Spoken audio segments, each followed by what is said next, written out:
நீங்க இந்த செய்தியை கேட்டுக்கொண்டிருக்கிற ஒவ்வொருவரோடும் ஆண்டவர் பேசுறாரு. அமைதியா இருக்கிறீங்க, ஆனா பயங்கர கோபம். ஒருவேளை அந்த கோபம் யாராவது ஒருத்தரை பத்தி இருக்கும். சில பேருக்கு தங்களோட பெற்றோரை பற்றி ஏதோ ஒரு கோபம்.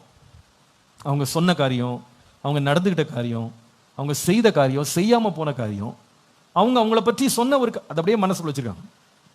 ஆனா டெய்லி சாப்பிட்டுட்டு தான் இருக்காங்க, வீட்டில் தண்ணி குடிச்சிட்டு இருக்காங்க, வீட்டில் தான் படுத்து தூங்குறாங்க, அப்பாவோட தான் பேசுறாங்க, அம்மாவோட தான் பேசுறாங்க. உள்ள ஆள் மனதில் என்ன இருக்குன்னா anger.